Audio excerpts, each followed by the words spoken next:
Estamos viendo sobre justamente cómo realizar, cuál es el proceso para poder realizar lo que son los instrumentos de evaluación también, ¿ok?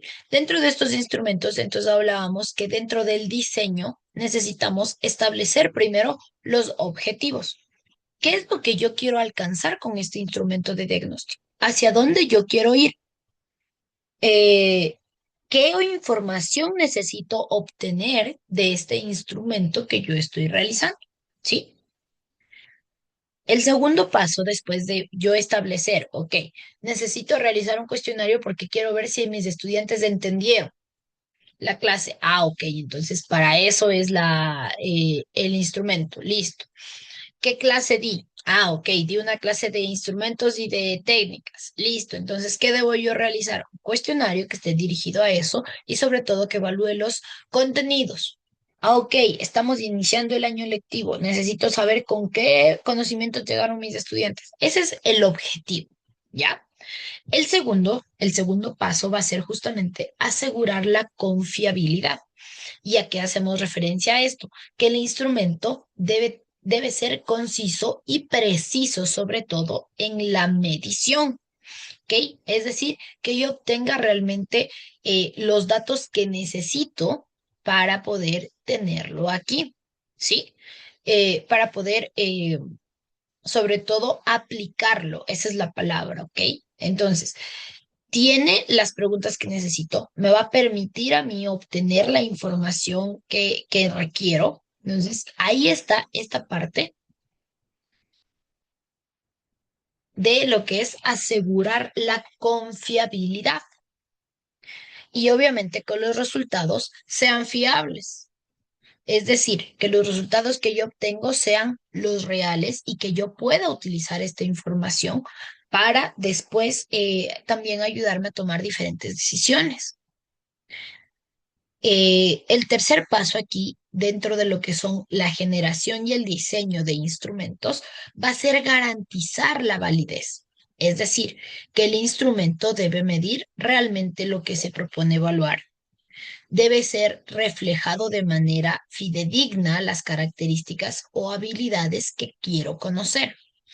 Volvemos al punto, esto debe ser totalmente real y honesto, porque si no la información que yo recopilo, pues no va a ser útil.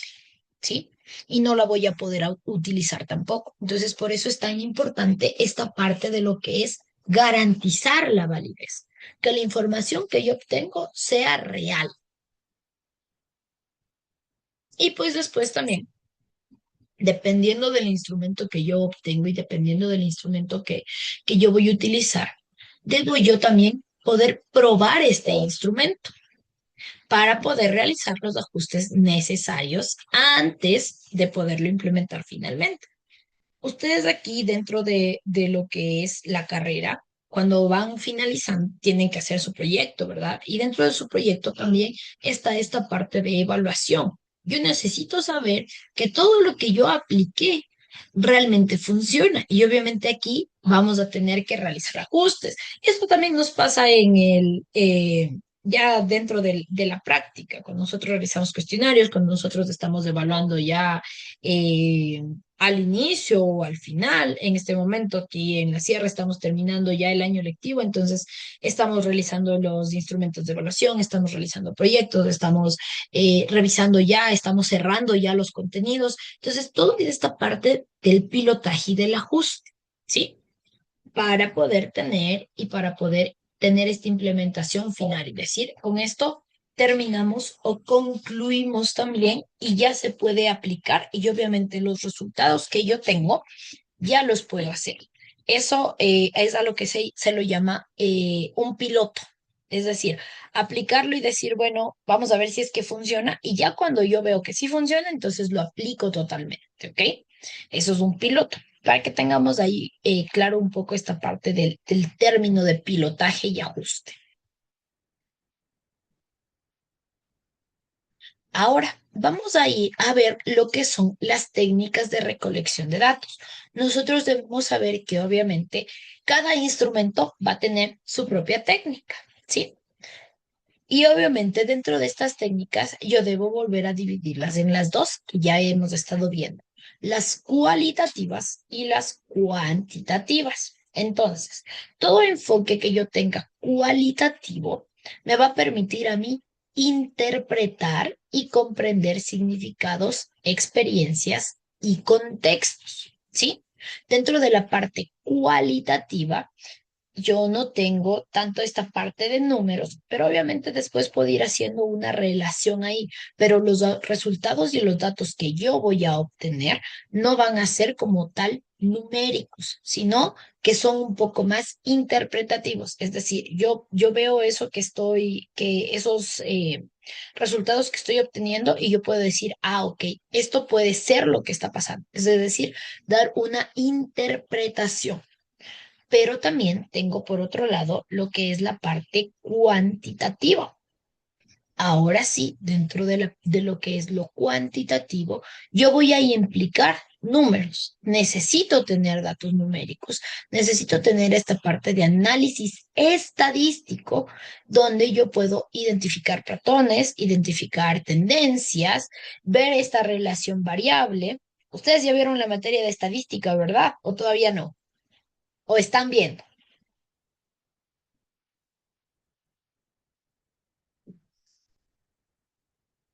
Estamos viéndoles. Están viendo. Entonces eso significa que ya van a ir también haciéndose más, entendiendo mejor esta terminología, estos términos de decir, ay, yo tengo que identificar un patrón o ver la moda, ¿no es cierto? O ver esta tendencia que estoy teniendo. Entonces, obviamente aquí yo estoy haciendo una relación entre los datos que yo tengo, pero obviamente estos hablando de lo que son datos numéricos, ¿sí? Ahora, ¿cuáles son las técnicas de recolección que yo tengo? El primero, los cuestionarios, ¿sí? Obviamente, para yo poder llenar el cuestionario, necesito tener el instrumento del cuestionario ya realizado.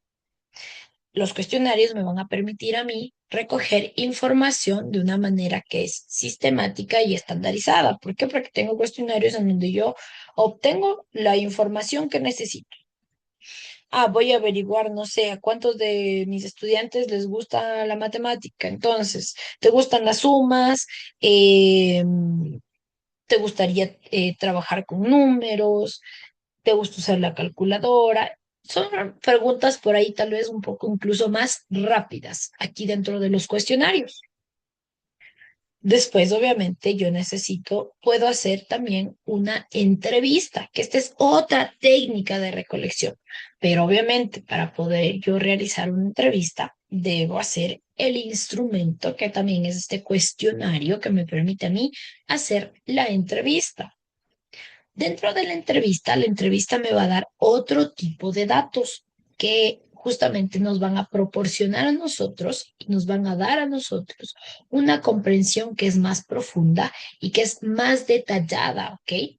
Dentro también un poco desde la perspectiva de la persona que está al otro lado, ya sean padres de familia, ya sean alumnos, ya sean incluso docentes también, ¿ok? Otra de las técnicas de recolección que yo tengo es la observación. A través de la observación, yo voy a poder registrar también el comportamiento y la interacción que tienen mis estudiantes dentro de un contexto que es totalmente natural, ¿sí? La observación es un buen método cuando yo necesito saber qué está sucediendo, qué está pasando. Obviamente aquí, dentro de las observaciones, yo necesito tener un ambiente que esté justamente preparado para lo que yo voy a realizar, ¿sí? Y que me permita a mí también tener la información que necesito, la información que requiero.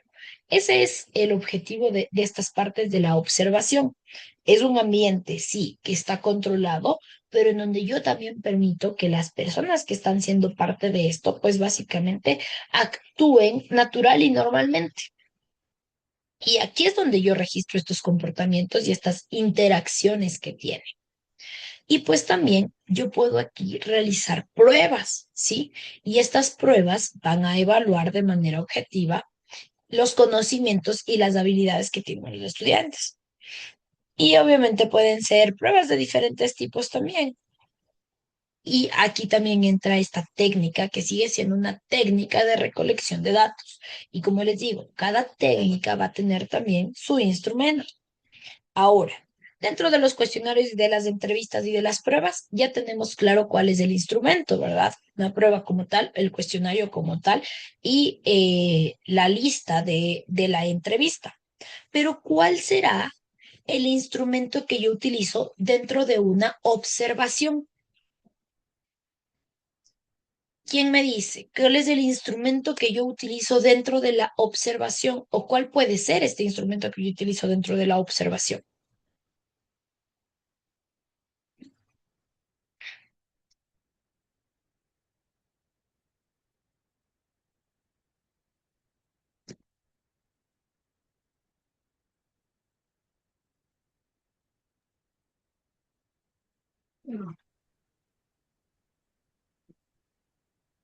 ¿Cuál será? Guía de Vamos, chicos. observación, Una guía de observación, correcto. ¿Cuál más puede ser otro instrumento que yo utilizo dentro de la observación?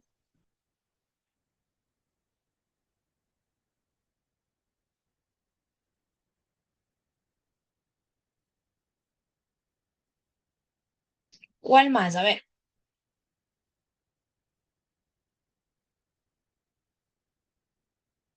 una más. Ya tenemos la guía de observación. Otra más que yo puedo utilizar aquí dentro de la observación.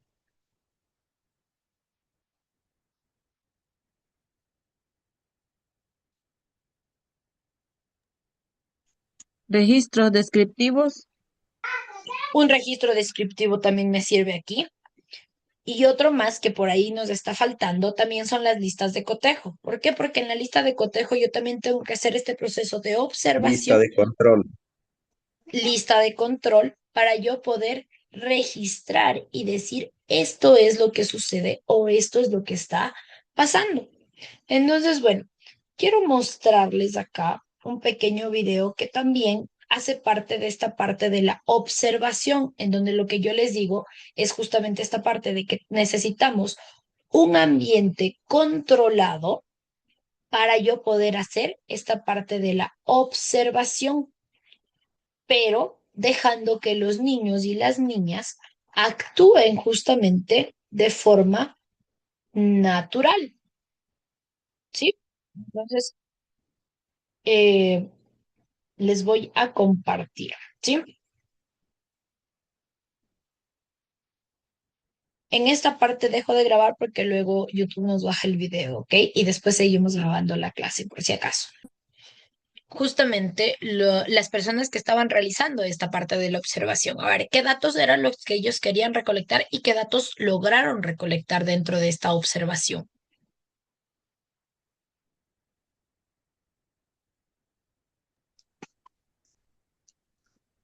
De las emociones, bueno, una parte se observa la emoción de los niños, cada uno mostró diferentes emociones y también ver que no, ellos a la edad que tienen no puede procesar una información de acuerdo a lo que está sucediendo. Sí, correcto, Eh, María, sí. ¿Qué más?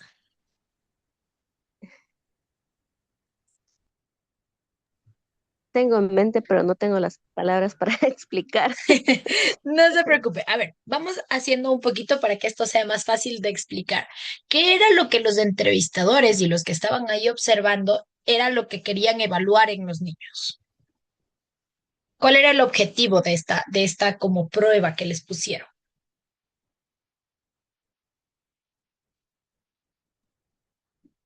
Profe, para evaluar resistencia de los niños, hasta dónde tiene la capacidad. Ok, sí, un poco de esa resistencia, ¿verdad? Ellos le ponen una tentación muy grande, porque a los niños un dulce o un caramelo es una tentación muy grande y les dicen, bueno, hasta que nosotros regresemos, no toquen nada. Pero parte de los que estaban también ahí observando, después dicen, bueno, o sea, es normal que un niño a esa edad, con esa curiosidad que tiene, que le digan, no te acerques a la máquina, o sea, es muy difícil que el niño realmente logre no acercarse o no tocar la máquina.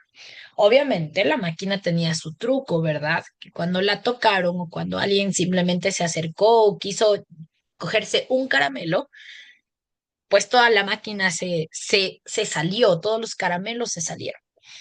Ahora, dentro de esto, obviamente, también estaban evaluando la conducta de ellos, en decir, bueno, ¿van a decir la verdad de qué fue lo que pasó? O como vimos en el video, ¿qué hicieron? O sea, ya vieron que venían los profes y salieron corriendo a esconderse. Que hicieron, no, o sea, nos van a hablar o algo nos van a decir, entonces hay que esconder. Y en medio de eso, incluso uno de los niños le dice, fue ella fue la que abrió. Entonces, obviamente, si ustedes ven, esta parte de la observación justamente permitió registrar los comportamientos y las interacciones que tenían los niños, pero obviamente dentro de un contexto que es totalmente natural. A ellos les dejaron ser, no, a estos no les avisaron, a los niños no les avisaron que les iban a evaluar, pero lo que sí hicieron es justamente estar pendientes de todas las situaciones que están pasando. Y aquí, obviamente, como obviamente en el video, no se muestra cuál es el instrumento que están utilizando, pero sí están utilizando esta técnica de observación para recolectar los datos en un espacio eh, que está totalmente controlado. ¿Por qué está controlado? Porque a pesar de que les dejan solos, obviamente ellos tienen cámaras, ellos están pendientes. No es que los profes se fueron lejos, se van con una intención. De esto se trata justamente los procesos de observación. ¿Sí? Después, pues también tenemos cuál es este proceso de diagnóstico pedagógico que yo debo realizar, ya hablando netamente del diagnóstico pedagógico. Yo necesito primero hacer una planificación en donde defino los objetivos, selecciono también las técnicas y los instrumentos que yo voy a utilizar para poder aplicarlos. Aquí está esta parte de la planificación y en donde es tan importante saber seleccionar qué instrumentos y qué técnicas yo voy a utilizar. Con los niños que vimos en el video, ¿qué edad creen ustedes que tienen esos niños que salieron en el video? 5 a 6 años, tal vez. 5 o 6, no tienen más, ¿verdad? Tal vez incluso menos, tendrán unos 4 que 5 por ahí. Entonces, si yo estoy trabajando con niños de esa edad, ¿será viable o será correcto que yo les dé un cuestionario para que ellos llenen? No, No. ¿Por qué no? porque ellos no tienen la capacidad de todavía reconocer y poder formular, o sea, responder las preguntas. Correcto, porque estos todavía no tienen la capacidad tampoco de leer. Entonces, no puedo yo dar ese tipo de instrumentos o aplicar esas técnicas. Por eso aquí está esta parte de la planificación, tomando en cuenta a qué grupo voy a evaluar, qué es lo que yo quiero obtener, qué resultados necesito. Y después de eso, obviamente, viene el paso ya de lo que es la recolección de datos. Es decir, eh, ya voy recogiendo los datos y ya aplico estos instrumentos y recopilo la información que es relevante para posterior a eso poder procesar y analizar los datos que yo tengo, que me ayudan a mí también a generar conclusiones de todo lo que he encontrado. Y con estas conclusiones, obviamente, el objetivo va a ser tomar decisiones. Dentro de este diagnóstico, yo debo hacer 3 pasos que son súper importantes. Identificar, evaluar y por último, intervenir. Una vez que yo ya seleccioné las técnicas y los instrumentos, las apliqué y incluso obtuve los resultados, yo voy a reconocer cuáles son esas necesidades que pueden tener mis estudiantes, en dónde está fallando, desde dónde yo puedo empezar, para después de eso poder hacer una evaluación para determinar el nivel de desarrollo también de mis estudiantes. De todo esto yo voy a seguir obteniendo datos para poder posteriormente hacer una intervención, es decir, implementar las estrategias de apoyo y las estrategias de acompañamiento de acuerdo a los casos que yo tengo.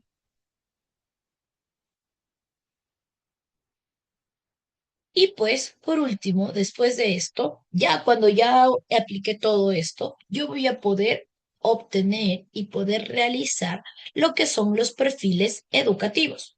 El perfil educativo obviamente va a ser individual, porque yo necesito saber cada uno de mis estudiantes cómo está. Y después como grupo también yo puedo elaborar este perfil educativo, en donde yo pongo cuáles son las fortalezas, cuáles son estas habilidades que tienen mis estudiantes y de dónde yo también puedo aprovechar para que las clases funcionen mejor. Pero también cuáles son estas necesidades que están teniendo, cuáles son esas áreas de oportunidad y en dónde está la mayor dificultad que ellos quieren, que va a necesitar de apoyo y de atención. Con este perfil educativo yo incluso puedo reconocer cuáles son los diferentes estilos de aprendizaje que mis estudiantes tienen, cómo prefieren adquirir y procesar esta información, ¿sí? Veo a mis estudiantes que les puse videos y aprendieron mejor a través de eso. No, en movimiento, no en la pizarra, no en el libro. Entonces, ¿cuál es ese estilo de aprendizaje que ellos tienen? Y pues por último, también llegar y ver cuáles son estos intereses y cuáles son estas motivaciones que los estudiantes tienen. Cuando nosotros conocemos las preferencias, sabemos incluso por dónde podemos llamar su atención. Y esto incluye también las caricaturas que están de moda, cuáles son los videos que les gusta, cuáles son los personajes, porque a través de eso yo también puedo involucrar a esto que les está gustando en mis clases y motivar a mis estudiantes para que también estén ahí presentes. Entonces, para eso me sirve este perfil educativo. Y pues por último también, cuando yo realizo este tipo de evaluaciones, a mí me va a permitir identificar diferentes necesidades educativas especiales, ya sean de discapacidades, ya sean de déficit físicos, sensoriales, intelectuales, pero para esto yo debo obviamente conocer cuáles son esos procesos, entre comillas, de normalidad a los que yo me voy a enfrentar, ¿ok? Dentro de esto están cuáles son estas dificultades de aprendizaje, dentro de las dificultades de aprendizaje, dislexia, discalculia, disgrafia, ¿desde qué edad yo puedo estar pensando que puede ser una dislexia? ¿O cuáles son esas características que a mí me dicen que un niño o una niña puede tener un trastorno por déficit de atención y hiperactividad, o puede ser autismo, puede ser Asperger que realmente ya no se utiliza porque está dentro del autismo, o si tenemos problemas emocionales, ¿sí? Entonces, por eso es tan importante poder realizar todas las evaluaciones con las diferentes técnicas e instrumentos, ¿ok? Que sean bien aplicadas. Entonces, bueno, hasta ahí llega la parte teórica. ¿Dudas o preguntas hasta ahí, chicos? Chicos y chicas.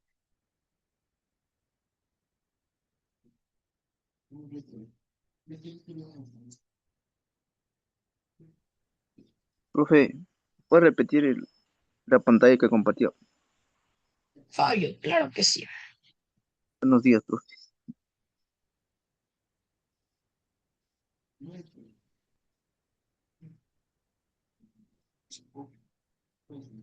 Ahí está la pantalla. Soy trastornos de, no sé cómo dice la tercera parte. Trastornos del neurodesarrollo. Sí, ¿qué quiere decir eso o cuáles son los síntomas cómo puedo saber todo eso? Ya, dentro de los trastornos del neurodesarrollo tenemos estas que están determinadas aquí, que obviamente no son enfermedades, que son parte de alguna capacidad o algo que les va a acompañar a nuestros niños eh, en toda su vida, que es algo que lo tienen ahí y que no es algo que tampoco se cure, ¿ok? Eso es un trastorno del neurodesarrollo y que obviamente tiene Capacidad, que ver con la parte capacidad neuronal. positiva, ¿verdad? ¿Perdón? Capacidad positiva que tenga un niño.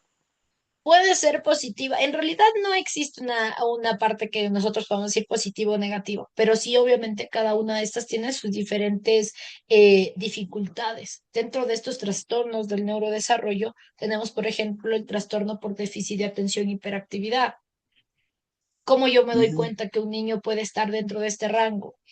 Sobre todo con la parte de hiperactividad. No sé, ya tiene 6 7 años y no logra mantenerse en su puesto por un tiempo prolongado, ni siquiera por un tiempo corto, no presta atención, se distrae con cualquier cosa, no sé, le pedimos que haga algo y no lo logra realizar porque no están claras las consignas.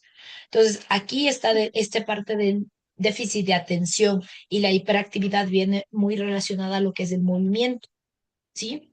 Se mueven mucho, pero en exceso, no Sí, como sí, un niño. Los niños se mueven como tal, pero entonces aquí es donde yo puedo ir identificando también estos diferentes estas cosas que los hacen diferentes. Ahora, por ejemplo, si nos vamos al otro caso, que es del autismo, que está ya dentro del síndrome de Asperger también ahí, entonces, esto es sí, sí, ese realmente otro. lo tienen catalogado como un espectro.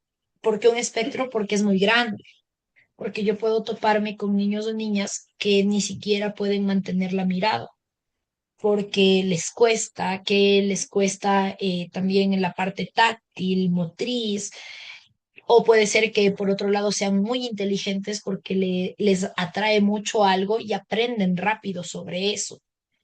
Dentro del autismo también está la parte de lo que son las rutinas. Si a ellos se les cambian las rutinas, eso es muy complicado. Entonces, aquí entra toda esta parte, pero obviamente nosotros, vuelvo a lo que les decía al inicio, no diagnosticamos eso, pero sí nos vamos a dar cuenta cuando a un niño o una niña algo diferente le pasa.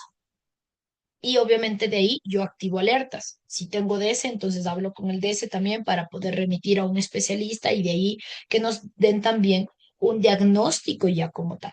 Yo me doy cuenta tal vez de ciertas cosas y de ciertos rasgos y obviamente lo derivo oportunamente. Yo le digo, ok, y yo estoy viendo en este alumno, en esta alumna que tiene estas características, que no logro que se quede sentado, no logro que me ponga atención, no sé, algo diferente está pasando ahí para yo poder hacer el proceso adecuado. Yo no diagnostico, ¿sí? Pero sí me doy cuenta de que puede ser que algo está pasando.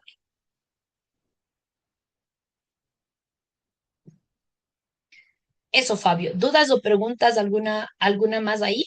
Van a tener otras materias que les van a ayudar a entender de mejor esta parte, pero aquí están definidas simplemente de forma rápida, ¿ok? Listo, profe, gracias. Listo. Chicos, para explicarles